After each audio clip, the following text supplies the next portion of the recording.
All right, so I'm going to give you guys a little explanation about bucking specs, blowdown, and how and when and why we decide to buck logs, to buck blowdown, etc. The number one thing is the contract, and these contracts are as specified by the landowner. Sometimes the government is the landowner, sometimes private landowners. The job we're on now is the BLM, Bureau of Land Management, and so the bucking specs are determined by the landowner and by the sawmill based off of the needs of the logger who's going to be logging this wood up. So we're the cutting contractor, there's a logger, he's a logging contractor, and so between everyone they interface to come up with the contract specifications. So the wood we're in right now and the ground that we're on is not particularly steep. There's not a ton of lift. It's a thinning. The thinning is not a particularly widely spaced one, and so the bucking specs are a little strict. So we're on a 60-foot buck and 24-inch buck, and I don't think I've cut a single tree that I bucked that was over 24 inches at the buck. It's that 60 feet long with lead. They're gonna have to bend these trees around leaf trees without rubbing or scabbing them too bad to get them up to their yarding corridors. So that determines the bucking spec in this particular unit, is the needs of the logger as specified by the purchaser of the wood, which is the sawmill that the wood's going to, and then told to us. Now there is a specification which is tops attached for logging in this particular unit. This isn't a common thing, but it's something that's been showing up, is that they don't want the tops left in the woods. They want the tops yarded up with the logs to the landing to, I don't know if they're going to burn them or chip them and haul them off. I don't know what their plans are. But the Bureau of Land Management in this job has specified tops attached. So if there is less than a short log attached to the last log that needs bucked, I am to not buck it. The logger is going to log that all the way up, top attached, buck the last merchantable log off of it at the landing, and then the top is going to be whatever the contract tells the logger to do with it, which isn't my business. So that is a specification of the landowner, presumably for ecological or scientific reasons. Whether or not we agree with them isn't really up for debate. It's just, that's their specifications. In this particular unit, we are not to buck and they are not to log any blowdown downwoody that was in the unit before we got here. So this unit has some busted off tops and some blowdown in it, both not a ton, but even if it's merchantable, which most of it isn't, but even if it's merchantable, we're not to buck it unless it's a safety hazard, and then they are not to log it if it was there before the unit was cut. So there's quite a few pieces of that blowdown that are going to end up getting left in the woods and blown out tops. Some of them are hard to distinguish, so it's going to literally have to be the logger recognizing that we either salami sliced a safety buck in it. Instead of bucking nice and square, we call a crooked buck, a rigging buck, or a salami slice, just so that way they know that was for safety and not because it's a piece to be logged. So pretty much anything with a nice square end on it gets logged. We bucked it on purpose. Anything with a weird, crossways salami slice or rigging buck in it, we call it a rigging buck, as in like a rigging man bucked it, as crooked and ugly as a rigging man knows how to do. Slang in the cutting industry is a rigging buck. So that is the specifications for bucking for this unit. The last job that we were in was also Bureau of Land Management, and they wanted a 24-inch buck with no 60-foot stipulation unless they were going to have to log across a creek, in which case the landowner, Bureau of Land Management, required full suspend over creeks and watercourses, and so then we did 60-foot buck over creeks and watercourses units that were going to be logged across.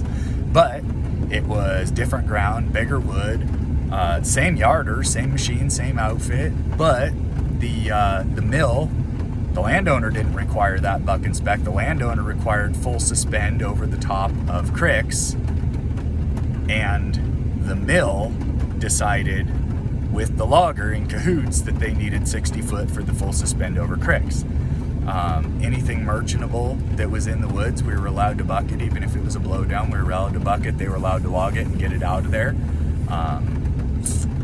There are typically reserves in most units. In this particular job, snags are considered reserves, so that is, don't cut them unless they're a safety hazard. Hardwoods are reserve in this job, so don't cut them unless they're a hazard. And then there are leaf trees throughout the thinning, of course, and they are don't cut unless it's a hazard. The last job, it was oak and pine were reserved. If there was any oak or any pine in the units, then they were to be left uncut, reserved.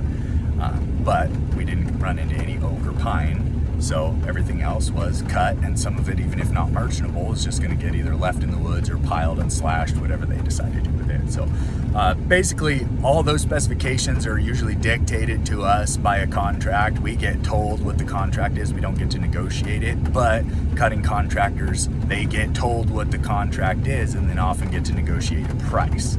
So what it's going to cost to execute the contract as dictated by the timber company, the landowner, and the logger. So that should give you guys a little more clarification and a little bit more understanding about the bucking spec. So I'm going to do a few of these Q&A videos today.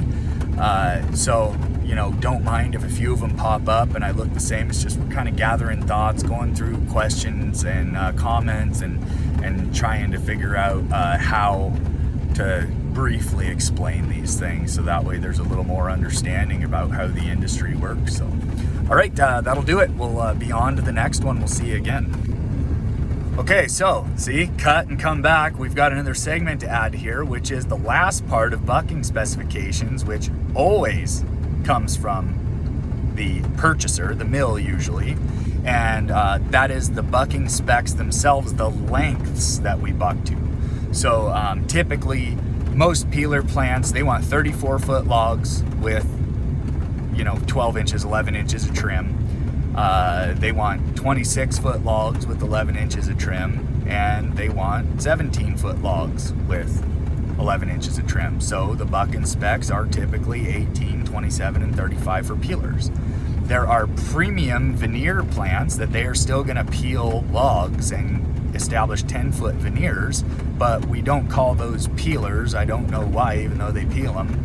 But those are typically sold, I think, to laminated beam plants, and it's usually only premiums, and they want 10-foot multiples. So typically 20-foot with 11 inches of trim, 21s, and 40s. So 40-foot with 11 inches of trim, we buck them at 41. They will often take, although they gripe, they will take 32s, and they will take other multiples that don't seem to make sense always, and they get pretty grouchy about it. Typically they want 40s for premiums, 21s for premiums, and then they want others for 40 or for peelers. And then saw logs are another thing, is that 32s, so 32 foot 11, 33s, 36s, 36 foot 11, 37s we buck them at, 40s, 25, so 24 foot with 11 inches of trim is a common saw log, short log length, and 16, and in some places it's 16 short logs get 6 inches of trim. Other places they rob you, they want a foot of trim, and they don't pay you for trim, so volume, so they scale that log from the skinniest end and they take the trim off the butt. So that's pretty nice of you guys to do to us. But bucking specs are usually dictated, the actual log lengths themselves are dictated by who's buying the wood, or who bought the wood, who the wood belongs to, where it's going. And then that also, that comes down to in the sawmill. Most sawmills don't do anything with long logs. They get them long into the log yard, and then they get bucked at the debarker. They go in, lots of 16-foot logs go into the sawmill because the preferred length is a 32. So they buck that into two 16-foot 6s, and then they mill 16-foot 6-inch long boards. They go through the trim saw and they come out ready to sell to the consumer. So, and I think that's similar. I've not spent a ton of time in a peeler plant, but I think they peel short logs. I think they like long logs in the log yard, and I think long logs go through the debarker, but I'm not sure if they are bucked into short logs before they go into the vats, which are where they steam logs before they're peeled on the lathe. I'm not sure if they peel long logs or if they peel only short logs. I'm not sure if they go into the vats, short or long, cut to length. I'm pretty sure that they're debarked long in most places. I've worked in one cedar only mill that bucked the logs before they went through the debarker, which isn't common because then those short logs bounce around and cause a huge problem in the debarker ring. It's a mess. If you guys don't know, I used to be a millwright in sawmills and spent a good portion of my young life in and around sawmills and industry, so I got a little bit of insight on what we do and how it applies inside the sawmill, and how what we do wrong sometimes causes a problem there. So anyway, that's an add-on afterthought. On to the next. Back again. Another one of the things that dictates where logs go, who buys them, and the lengths is species of the timber. So for one, different buyers buy different species for different reasons. The unit that we're in right now, small diameter logs of a certain species, whitewood, are going to a different mill, not to the plant, the peeler company that bought this sale, all the wood standing. Cedar often goes to a specialty mill, and so then it gets bucked to specialty lengths. Red cedar, that is, western red cedar. Even in other places where all the wood's going to the same place, like let's say you're cutting for Sierra Pacific.